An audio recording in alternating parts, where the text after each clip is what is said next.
Good morning, everyone. Welcome to Byjus Exam Prep. Welcome to the Hindu analysis of 26 June 2024. Let us look at the articles that we shall be covering today. First, Lok Sabha to witness rare contest for the speaker's post. As you all know, today there would be the elections, and in the elections we would be having a rare election that, as everybody is pointing it out, NDA and the UPA candidates would be fighting it out. Rather, UPA, not India candidate. From the first Lok Sabha to the 18th, a snapshot of speaker elections. So you can see both these topics are related to the same speaker election. Third, call for consensus. This is what Prime Minister Mr. Narendra Modi has spoken, that he would try to have consensus in the present parliament, and we shall see what exactly they are trying to do. Fourth, after 20 years of resistance to reservation of seats for women, Nagaland to vote in civic polls today. Now, something very, very historic coming from Nagaland, and we shall see the past a bit with regards to women representation in Nagaland. Fifth, agony still in Manipur a year later. So again, we have discussed Manipur many a times. There is another editorial on that, and in this, basically, they are talking about how, the Manipur government is not being, I would say, kept in loop in many of the decisions that is being pointed out here. Sixth, India needs the anchor of a national security strategy. So we shall see what NSS will help us, and they are saying there are 5 ways through which NSS would be helping us. Seventh, cost of future wars is enormous. Resources should be optimized. So Chief of Defense Staff speaking about that. Now, the 8th one is Julian Assange set to plead guilty on an Espionage Act charge and then walk free. There are 3, in fact, there were 4 articles on the same news today. We shall be covering them. Second, lack of focus, not finance, behind sluggish Kavach deployment. Already discussed earlier also. Let's see what is the problem over here. Another related to railways only.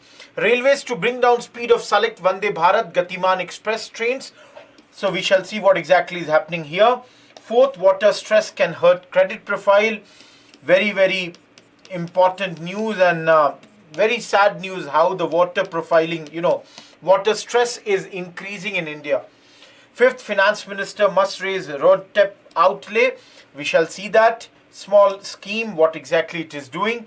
Sixth, India's coal use overtook North America and Europe. So for the first time, this is also happening. And the last one, 7th, science, Chinese probe returns to Earth with first samples from far side of the moon. So exactly we shall see what was the name of this probe. So you can see there are 7 plus 7, 14 articles to be covered today. Let us begin with the first one. Lok Sabha to witness rare contest for the speaker's post. And let me show you the second article also. From the first Lok Sabha to the 18th, a snapshot of speaker elections. So please understand, consensus was tried, but it failed, and that's why NDA as well as the India group, they both have put their own candidates. So from NDA side, you can see the outgoing speaker, Mr. Om Birla, would be contesting the election, and from the India bloc, you would have Mr. K. Suresh. So basically, this 18th Lok Sabha is going to have this rare election for Lok Sabha speaker. Now, why did this happen? Apparently, the government wanted opposition to support it on this issue. Opposition, on the other hand, wanted a commitment from the government that the position of deputy speaker would be given to the opposition. On this, government's point was that they will talk about this position when this election comes up, and opposition did not agree to that, and that's why this election is going to happen. And NDA candidate is 3rd time MP from Kota, Rajasthan, Mr. Om Birla. Last time also he was the speaker of the Lok Sabha. K. Suresh, on the other hand, 8th term MP from your Kerala. Now, as I said, This is a rare phenomena because in the independent India, there are only 3 instances, 52, 67 and 76, when there was voting for this speaker's position. So you can see, first Lok Sabha, 1952, the first Lok Sabha's speaker, G.V. Mavlankar, had defeated Mr. Shantaram More. So this was the first instance when, election to the speaker's position happened. Now please remember, this way if you see, there have been 3 cases, 3 times when the elections have happened. But there were 2 more instances when opposition did put up a candidate, but the election was done on the basis of voice vote. So I'll tell you about all these 5 cases. The first, as you can see, happened in first Lok Sabha only, G.V. Mavlankar defeating Shantaram More. Second, 67, Neelam Sanjeeva Reddy, who later on became the President of India.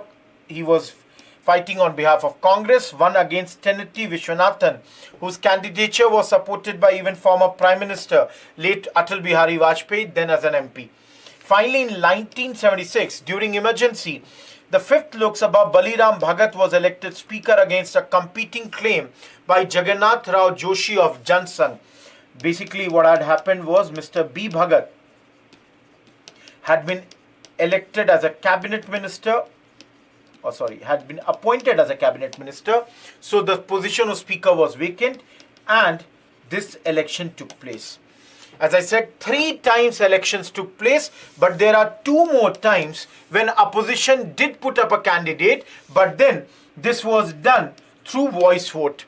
So these 2 instances were 10th and the 12th Lok Sabha respectively. But because government's candidate was elected by voice vote, the other motions had lapsed.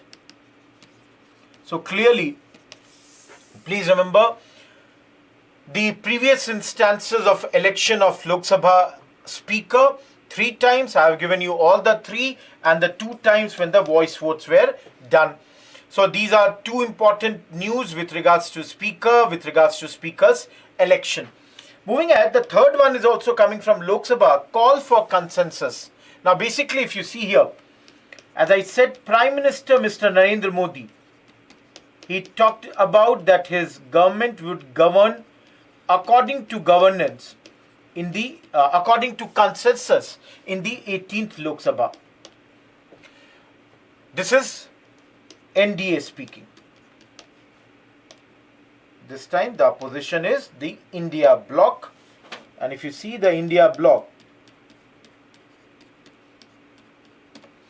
they are saying that they are here to protect constitution. Even NDA is saying that they reiterate that constitution would be protected. Now, problem is, even though there is a talk about consensus, even though both the sides are talking about, protection of the constitution, but in the first session only, consensus seems to be failing. Both the points till now, one, on this issue of pro tem speaker, a lot of acrimony, and now today, as you all know, the speaker posts election. So clearly on, right from the very day one, it seems the India bloc and the NDA bloc are on the path of confrontation. Now I have already explained to you on the second issue, the opposition was saying deputy speaker should be given to us and in return we will give you the support for the speaker. The government's point was when the deputy speaker point would come, we would talk about that then. We cannot run the government like this on, the conditions. We cannot do that. But the past 2 times, 16th Lok Sabha, 17th Lok Sabha, this was given to AIADMK, and this deputy speaker position in the 17th Lok Sabha remained vacant. Now, See, if consensus is achieved, it's a great sign, it's a healthy sign for Indian Parliament, Indian democracy. Sorry.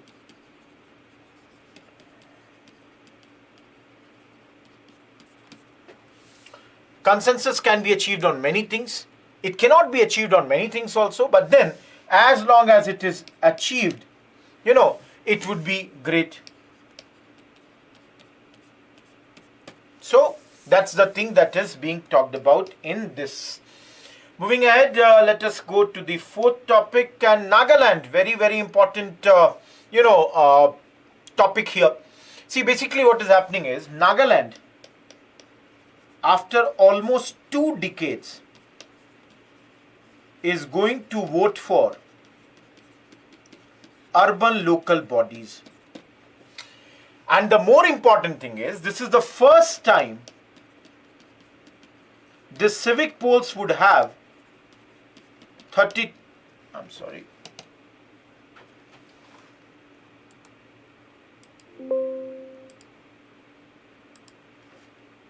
just a second. This would have 33% reservation for women.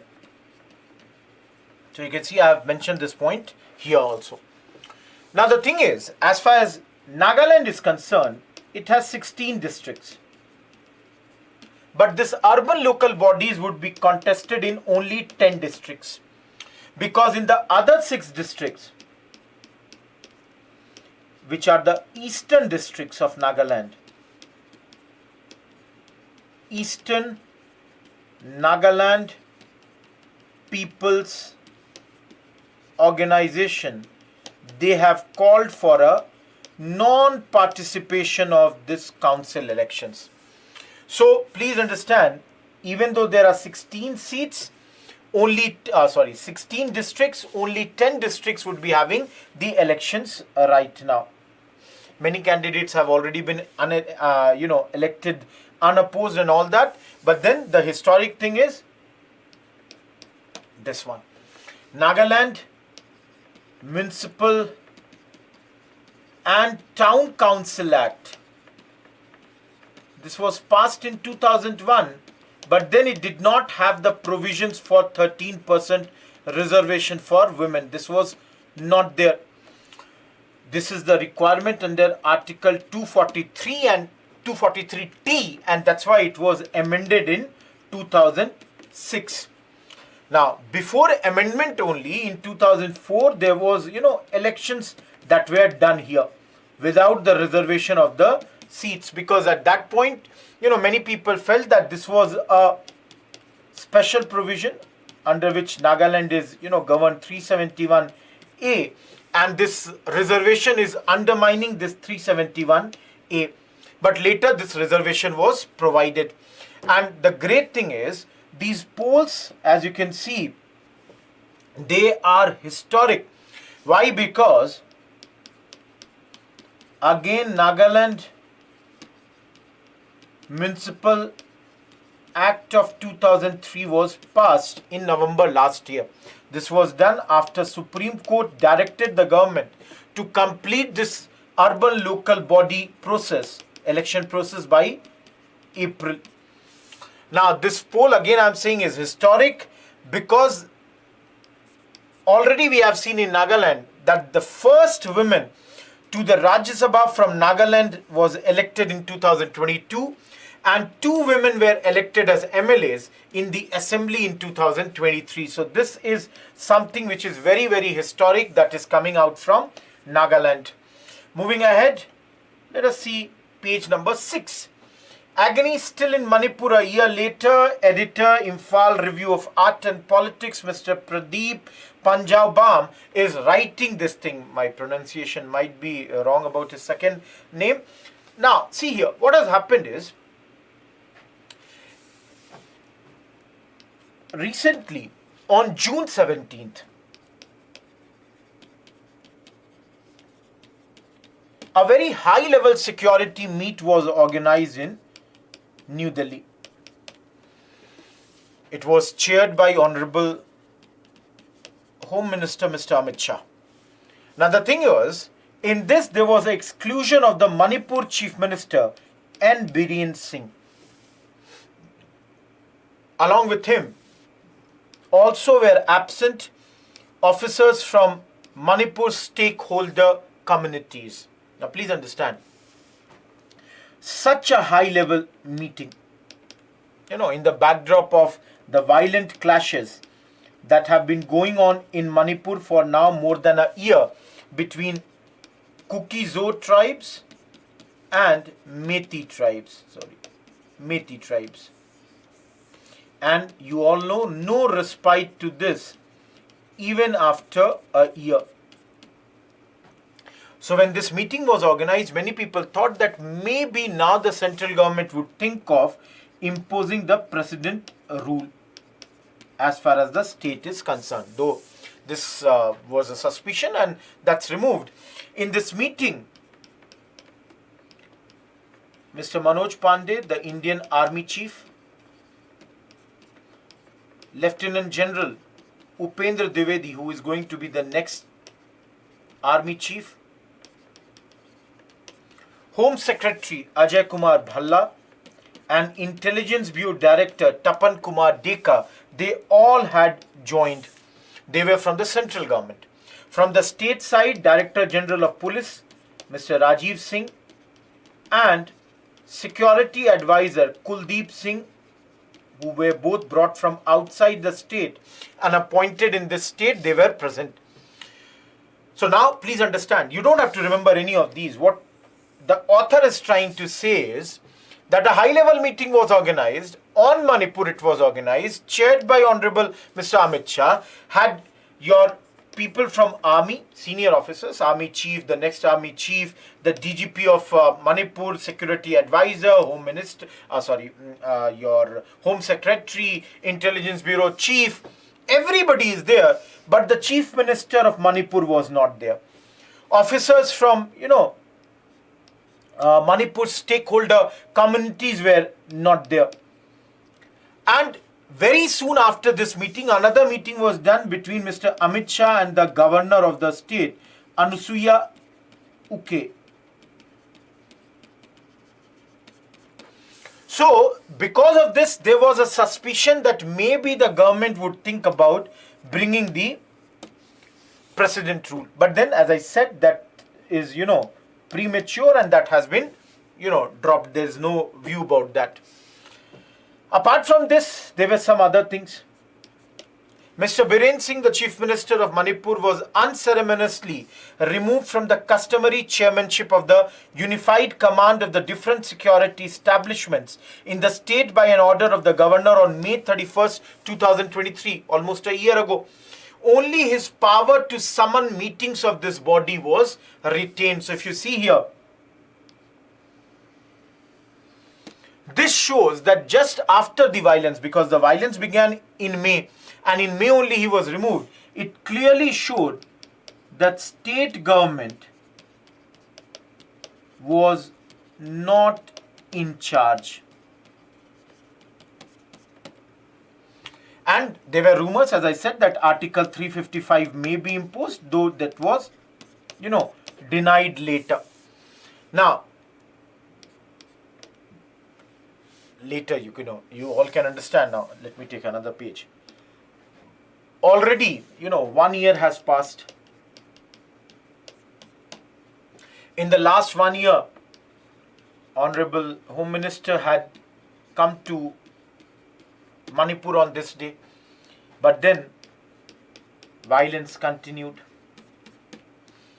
The talk was, as you can see here, the talk was that there will be a buffer zone along the foothills. So if I, draw something like this, let's say, there would be something called a buffer zone.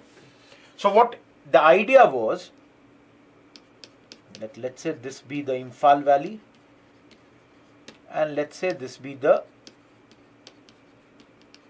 foothills. So the government decided that the foothills would be looked after by Assam Rifles, that is Central Forces, whereas Imphal Valley would be looked after by the state police.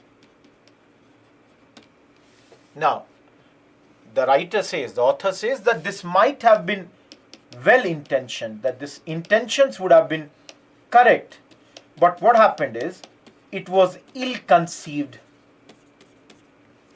Now, why it is ill-conceived? Because see, Imphal Valley people, who are now mostly Metis, they started to have a suspicion that Assam rifles, they are on the side of Kuki-Zo, that they are siding with them. On the other hand, Kuki-Zo people, they started to think that this state police is on the side of Metis. Despite the fact that if you see, Assam Rifles have many Metis officers. Similarly, if you see, Manipur police would have many constables from Kuki-Zos. But then, this way both the sides is becoming suspicious of each other.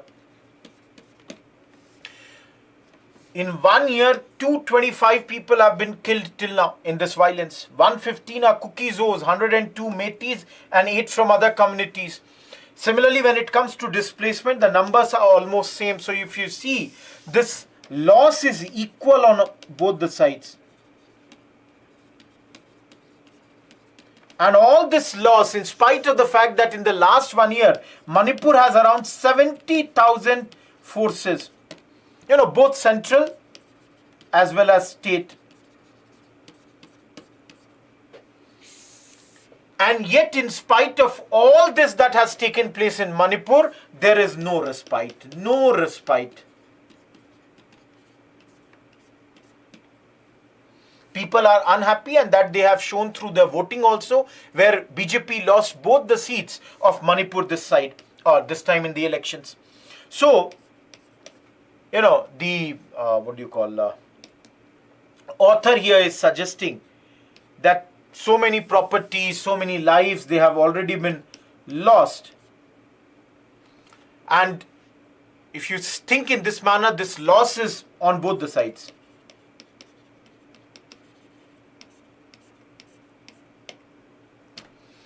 So the idea is that, or the author is saying that it has to be looked, after a year, that something new has to be done.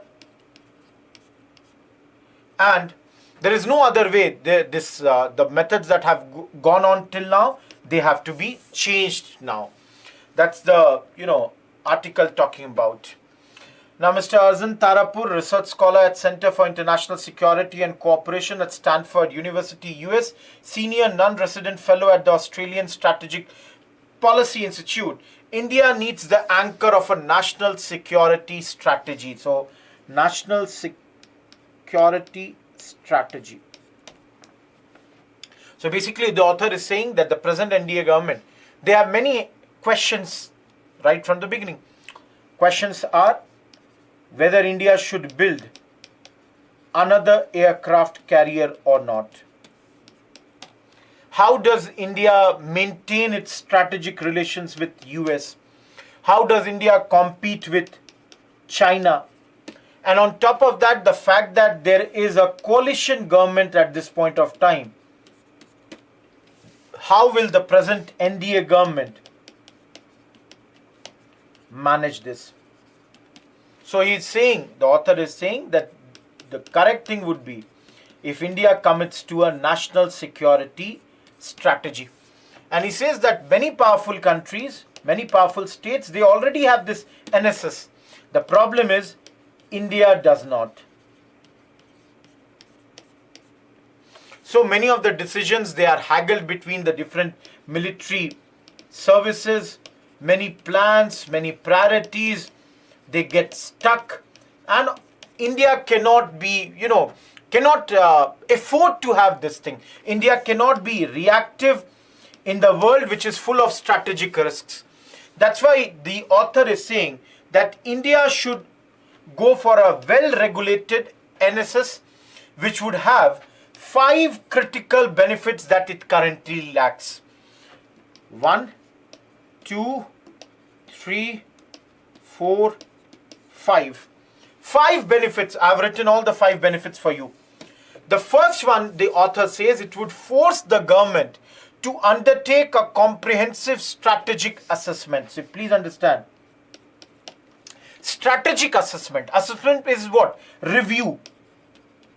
Do a review of the threats that possessed by India, the opportunities that are there for India, and to do a stock take of the global trends, global security trends that can be done.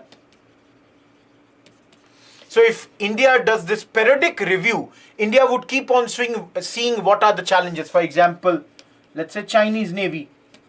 The growth of Chinese Navy, it might not be urgent, but then it would be in a long time a big threat for India, and that's why NSS is required. Look at number 2. An NSS would provide a coherent framework for long-term planning. So here the author is saying, even though we are right now in peacetime, there is peace in India, but even in peacetime, the work has to be done for strategic competition. So if NSS is there, it would help the government to do rigorous work. For example, let's say Indian Navy, does it require a new aircraft carrier or not? Similarly, Indian Army, does it require a new infantry division or not? So such things can be taken care of by this planning. Third, it would provide an instrument for signaling to friend and foe alike. See, this would clarify to everyone India's strategic intent. That is, for example, India sees its role as a net security provider in Indian Ocean. Fourth, NSS would create a mechanism to force various arms of the government to synchronize their efforts. Like within the military, it would help the integrated defense staff and the future joint organizations a clear top-down approach how to align the work between Indian Army, Indian Navy, as well as Indian Air Force. Lastly, it would introduce accountability. It would ensure that bureaucracy adheres to national leadership's intent. So they are saying the citizens of India, they have a legitimate right to know about what is going on. India's leadership's intent, it has to be transparent. So this is the reason, according to the author, India does require a NSS at this point of time. With NSS only, you can see cost of future wars is enormous, resources should be optimized, CDS.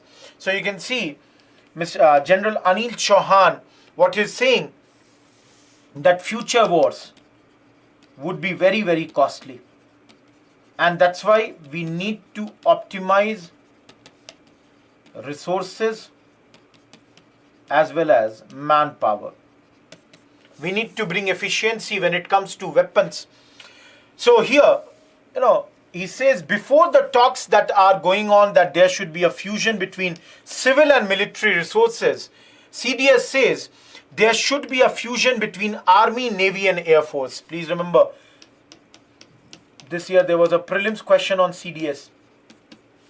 So CDS is very, very important. He says, we have taken that up, service integration, and at last count, we had almost 170 odd initiatives where the three services can work together in an integrated manner. Now, 170 services, if they operate together, they can save or optimize a lot of time, they can optimize resource, process, infrastructure, manpower.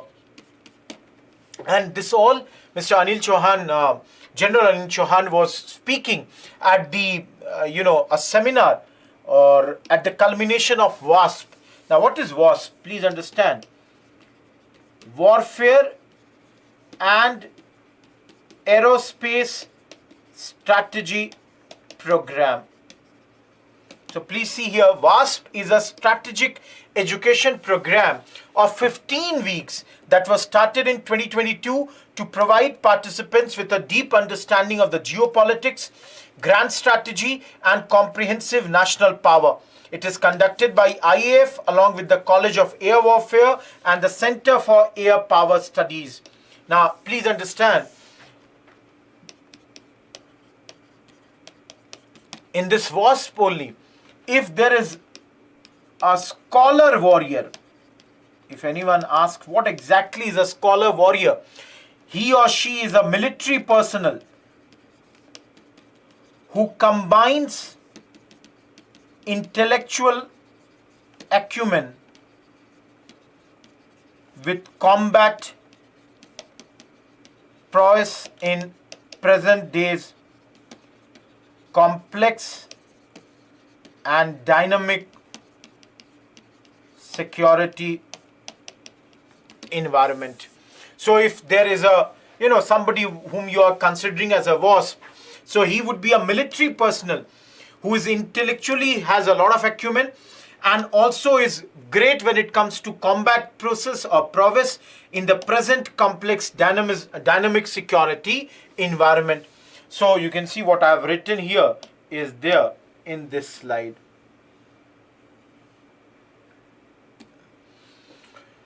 Moving ahead, now there were 3 articles you can see, and I'm not concerned much about them. See, please understand here, for us the most important thing is Julian Assange. He has been deported. He departed Bangkok. Their refueling was happening, and he's traveling to Saipan to enter a plea deal with US government. Under this, he will be freed. He would be resolving all his legal cases over the publication of a trove of classified documents. Now, who is this man? He had leaked a lot of things, military secrets on WikiLeaks. Where is he traveling? Saipan. What is Saipan? The capital of Northern Mariana Islands. It's a US Commonwealth in the Pacific. I've brought the map. You can see here, just above Indonesia, or you can say Papua New Guinea, you have Saipan here. You can see just below that is Guam. This all is Northern Mariana Islands. These all are part of US. So you can see, please remember this, may be important for your prelims with regards to map work. So Assange is traveling over there. He will plead guilty, would be sentenced, later would be released, and he would come back to Australia. See, this way, this case which had been going on for years and years would come to an end, because he was a person who had shared a lot of secrets on his website. He had acted as a journalist who had exposed US military wrongdoings, and he has been released at this point after almost 5 years being in jail at Belmarsh prison, which is a British prison. So for prelims, these are certain facts that you have to remember. Do remember about Saipan. Do remember where exactly it is. And let us move ahead. Lack of focus, not finance, behind sluggish Kavach development. Now, you all know, recently, June 17, another accident happened. The train which was going to Sialda, the Kanchenjunga Express, and a goods train, they had an accident at Darjeeling. What was known was that this train did not have Kavach. This is what?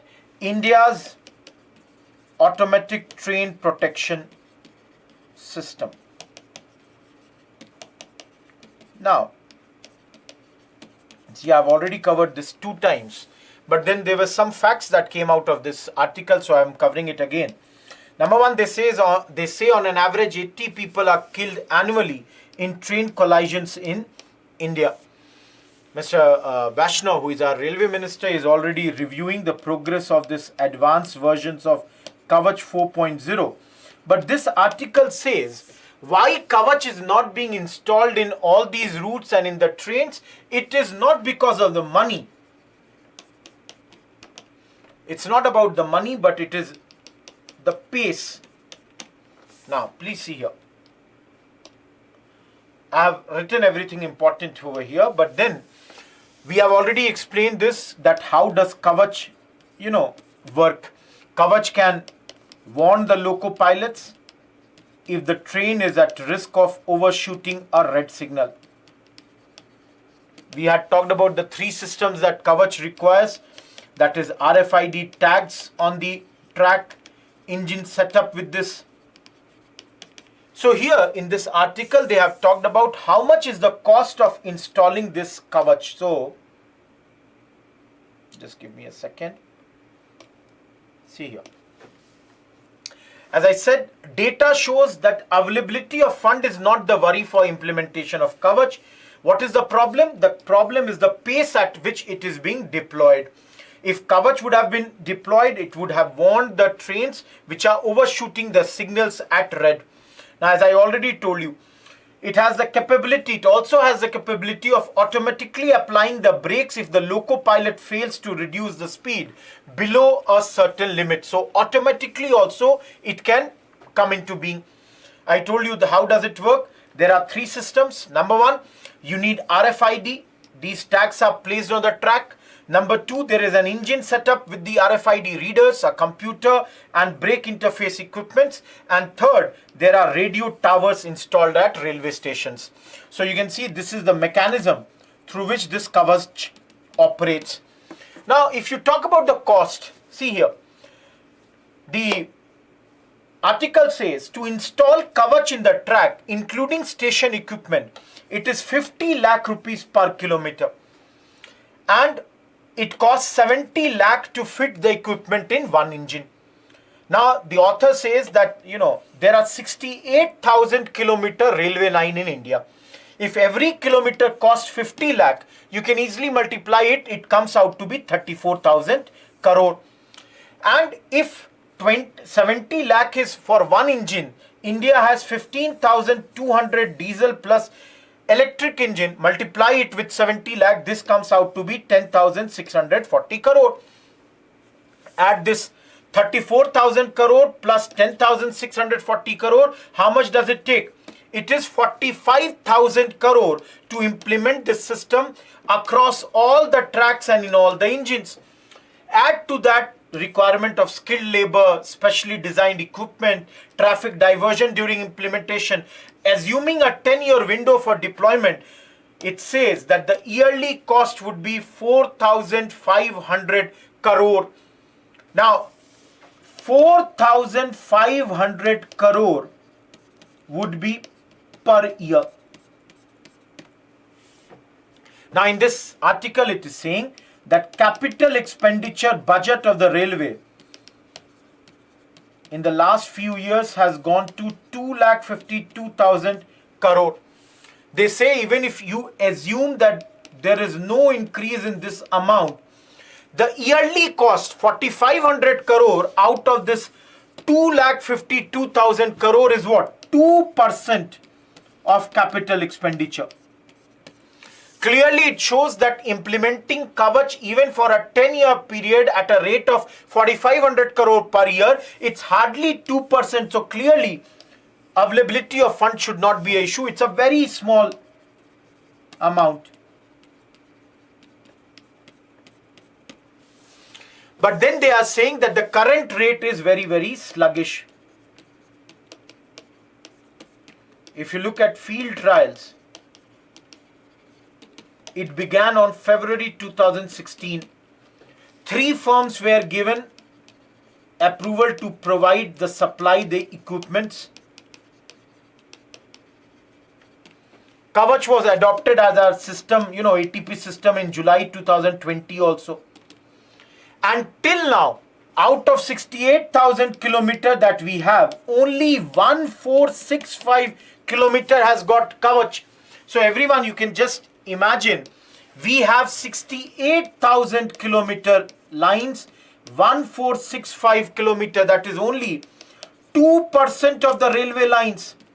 And out of 15,200 engines, only 139, that is less than 1%, have got this Kavach mechanism.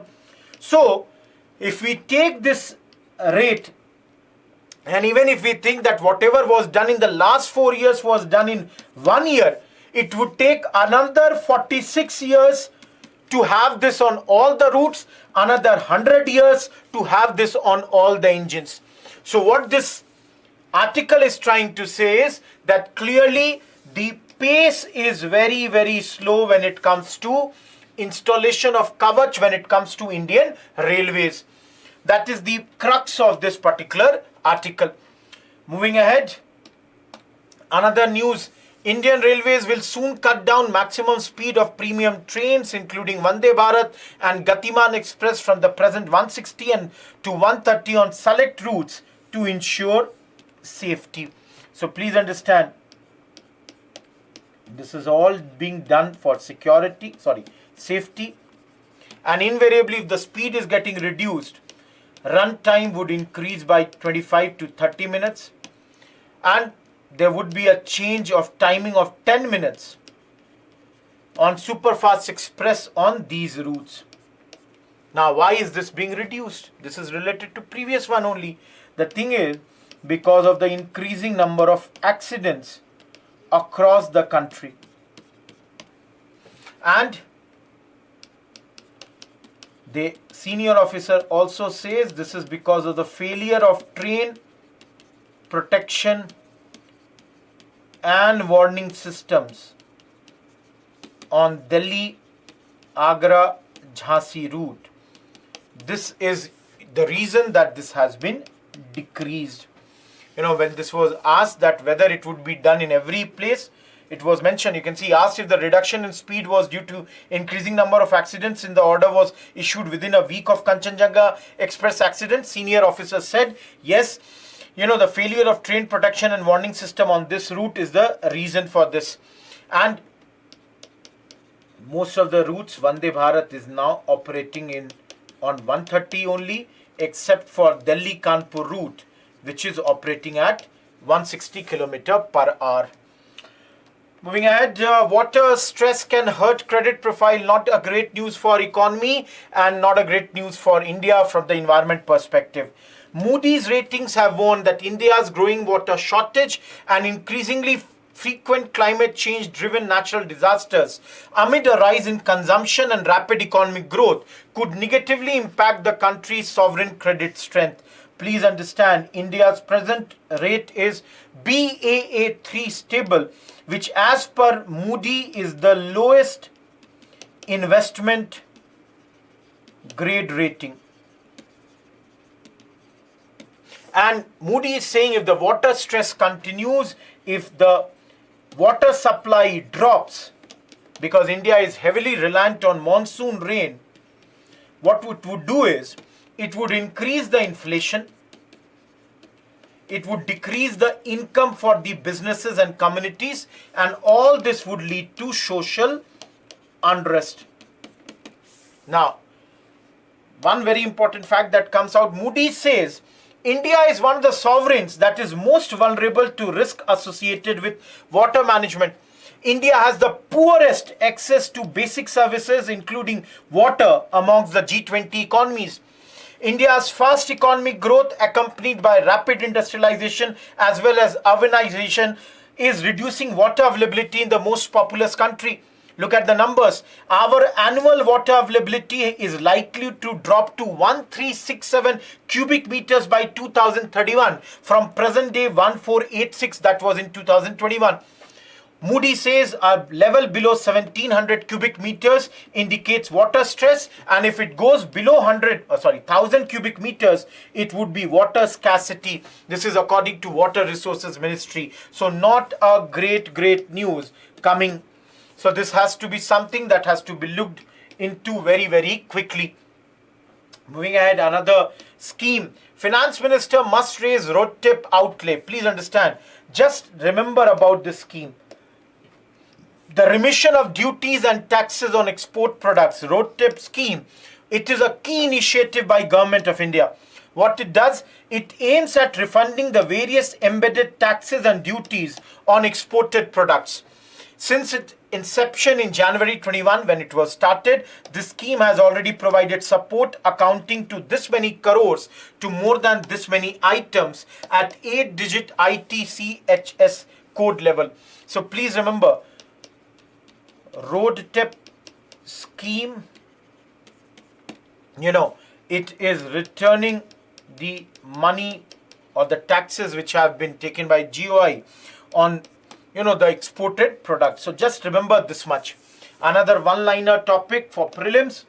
India's coal use overtook North America and Europe. So for the first time, our consumption has surpassed that of North America and Europe combinedly. So clearly, what does it show? The acceleration of fossil fuel use, and this is clearly outpacing the growth of renewables.